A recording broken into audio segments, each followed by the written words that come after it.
नमस्कार। India speaks daily में आप सबका स्वागत है। मैं हूं संदीप देव। एक बड़े युद्ध की आहट सुनाई देने लगी है। अमेरिका में राष्ट्रपति पद का पदभार संभालते ही जो बाइडेन ने रूस के साथ अपनी चिर परिचित प्रतिद्वंदिता को हवा देना शुरू कर दिया है और ऐसा लगता है कि दुनिया बहुत जल्द एक नए विश्व युद्ध की आहट सुनेगी। अमेरिकी राष्ट्रपति जो बाइडेन ने रूसी राष्ट्रपति व्लादिमीर पुतिन को हत्यारा कह दिया है और ये तक कह दिया है कि रूस को पुतिन को इसकी कीमत चुकानी पड़ेगी। रूस इससे बौखला उठा है और रूस ने अमेरिका से अपने राजदूत को वापस बुला लिया है। जी हाँ, रूस ने अमेरिका से अपने राजदूत को वापस बुला लिया है। जले पर नमक छिड़कने की बात यह कि अमेरिकी कॉमर्स डिपार्टमेंट ने घोषणा कर दिया कि अलेक्सी नवेल्नी को जहर देने के लिए सजा के तौर पर रूस पर लगे निर्यात प्रतिबंधों को और सख्त किया जाए। तो ऐसा लग रहा है कि जो बाइडेन रूस के साथ एक जो 90 के दशक से पूर्व शीत युद्ध की में पूरी दुनिया झुलस रही थी, उसको बढ़ाने का प्रयास कर रहे हैं, क्योंकि जो बाइडेन को मर्द बनना है। अब आप कहेंगे इसका क्या तात्पर्य? क्योंकि जो बाइडेन पे एक कमजोर राष्ट्रपति का तमगा लगातार लग रहा है। ये भी दुनिया में अभी भी आवाज उठ रही है कि गलत तरीके से चुनाव जीता गया है और वॉशिंगटन पोस्ट जैसे जो अखबार हैं, जो बाइडेन को जिताने के लिए ट्रंप के विरोध में अनर्गल खबरें पर प्रचारित कर रहे थे, अब जब जो बाइडेन जीत गए हैं तो उन सारी खबरों के लिए माफी मांगी जाए। इधर जो बाइडेन का आरोप है कि ट्रंप को जिताने के लिए रूस ने इसमें सहयोग किया। उनका दावा है कि पुतिन ने बाइडेन की उम्मीदवारी को नुकसान पहुंचाया, ट्रंप के प्रचार में मदद की, इसलिए उन्हें उनकी कीमत चुकानी पड़ेगी। यानी अपनी पर्सनल प्रतिद्वंदिता में पूरे देश और पूरी दुनिया को ताक पर लगाने की तैयारी जो बाइडेन कर चुके हैं। विशेषज्ञ इस साल को और इसके अगले साल 22 को दुनिया के लिए काफी चुनौतीपूर्ण इसे मान रहे हैं और कह रहे हैं कि जो शीत युद्ध का खतरा है वो बेहद वास्तविक होता जा रहा है। ऐसा लग रहा है कि अमेरिका और रूस के बीच टकराव होने जा रहा है। इस पर काफी सारे विशेषज्ञों का जो कमेंट्स आया है वो ये आया है कि ओबामा के समय में भी रूस को अमेरिकी क्रीमिया कांड के बाद एक ध्रुव के रूप में देखने लगा था और डोनाल्ड ट्रंप के आने के बाद ट्रंप ने चीन को घेरा था। बराक ओबामा ने चीन से दोस्ती बढ़ा के रूस को घेरा था और चूंकि डेमोक्रेट फिर से सत्ता में आ गए हैं तो उन्होंने फिर से रूस पे हमला शुरू किया है। अमेरिका की राजनीति में एक बड़ी बात है कि डेमोक्रेट हमेशा रूस पर हमला करते हैं और जो रिपब्लिकन आते हैं वो चीन पर हमला करते हैं। एक शत्रु पैदा किए रहते हैं ताकि दुनिया के उथल पुथल को अमेरिका जस्टिफाई करता रहे। परंतु अब 3 पोल बने हुए हैं, अमेरिका, रूस और चीन, और ये अभी उतना आसान नहीं होगा। अगर रूस के साथ टकराहट बढ़ता है तो चीन किस तरफ जाएगा, और यदि वो रूस के साथ गया तो अमेरिका के लिए मुसीबत होगी, क्योंकि अमेरिका खुद आर्थिक संकट में फंसा है, चीन भी आर्थिक संकट में फंसा हुआ है। और ये जो कोल्ड वार है इसका रूप कुछ अलग होगा।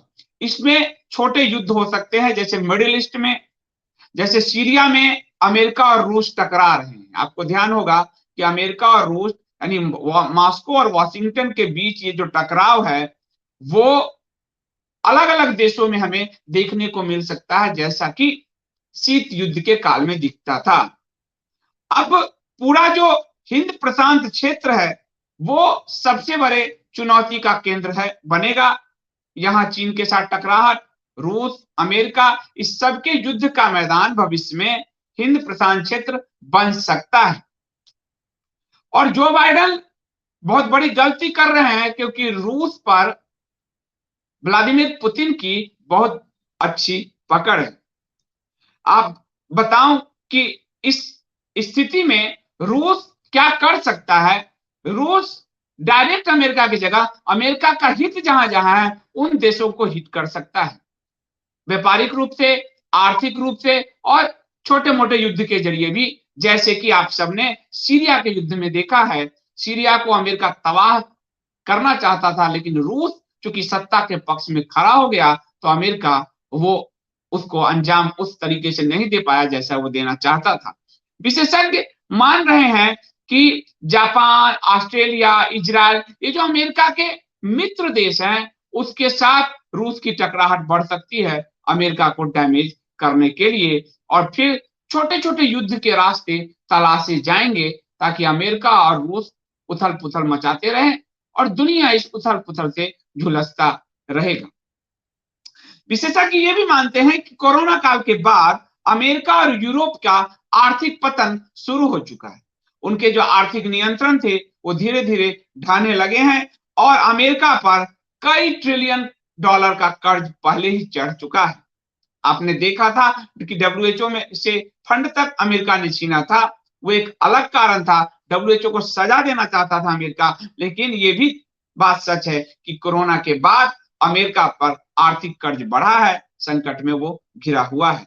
इधर चीन भी आर्थिक संकट में है और जिस तरह से उसने वन रोड वन बेल्ट के जरिए कर्ज बांटे हैं, उससे ये अंदेशा है कि चीन भी आर्थिक संकट से जूझ रहा है और इन सब की जो अर्थव्यवस्था वो कमजोर है। इसलिए इसमें आप देखिएगा कि रूस का पूरा रवैया किस तरह से होता है, और ऐसे में जब रूस के पास S-400 का जो है वो रडार सिस्टम भी है, तो वो भी एक देखने वाली बात होगी कि अमेरिका डायरेक्ट जो है आ, उसके साथ युद्ध छेड़ता है अथवा वो भी रूस की ही तरह रूस के मित्र देशों पर हमले के टेक्निक को अपनाता है।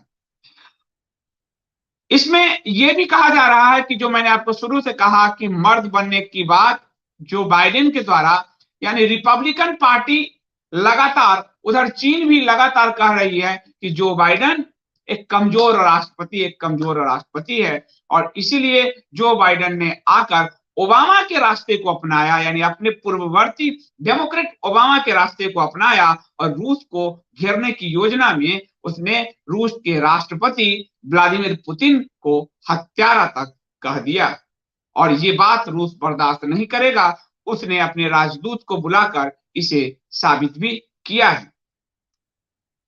अब बात यह है कि अमेरिका के परेशान होने की एक और बड़ी वजह है कि पूरा जो पश्चिम एशिया है, वो पश्चिम एशिया अमेरिका भले ईंधन निर्यात में यानी तेल निर्यात में वो अपने पास स्टॉक जमा करने में नंबर 1 बन गया हो, परंतु ये जो पश्चिम एशिया पर है, रूस का प्रभाव बढ़ता जा रहा है। रूस की दोस्ती ईरान से भी है, रूस की दोस्ती सीरिया से भी है और ईरान और सीरिया दोनों से अमेरिका की दुश्मनी जग जाहिर है।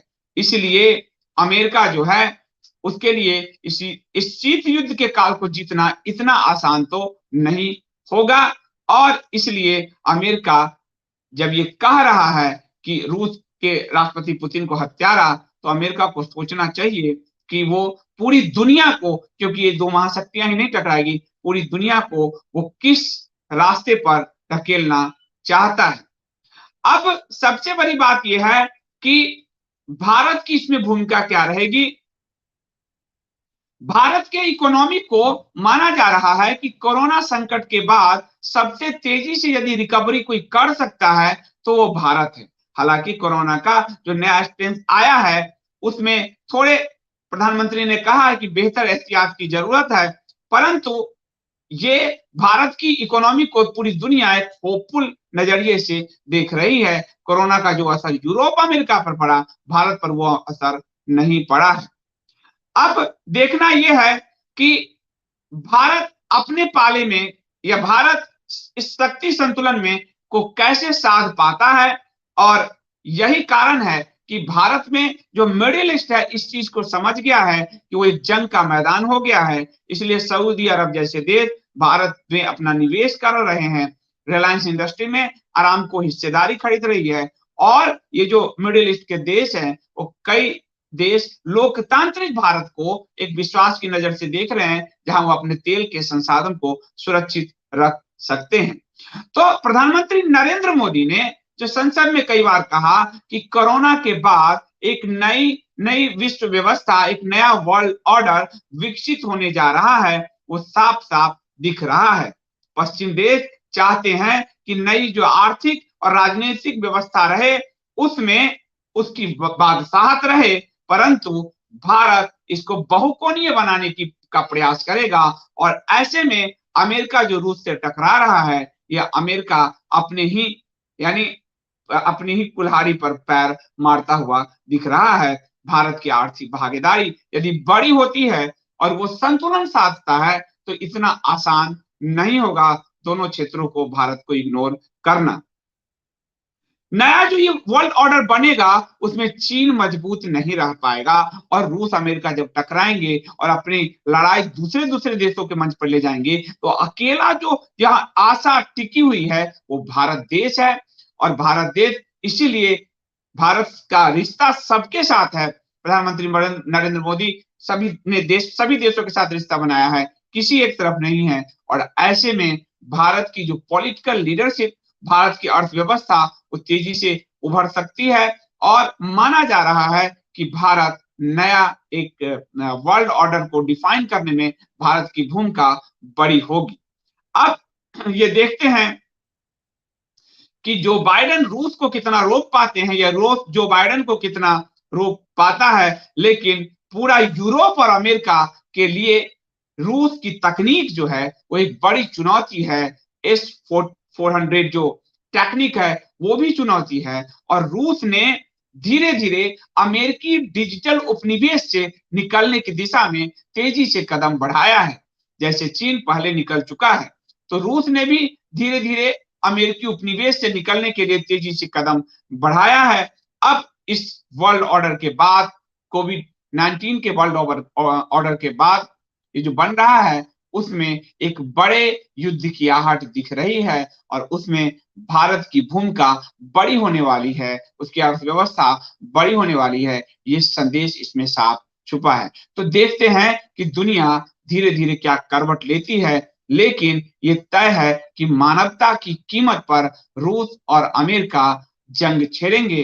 हालांकि ये दोनों देश ने कभी भी मानवता का सम्मान नहीं किया, न रसिया ने किया न अमेरिका ने किया, लेकिन अपनी चौधराहट में उन्होंने पूरी दुनिया को कई बार युद्ध में झोंका है। भगवान न करे कि आगे वो समय आए, लेकिन आहट तो सुनाई दे ही रही है। अभी के लिए इतना ही। बहुत बहुत धन्यवाद।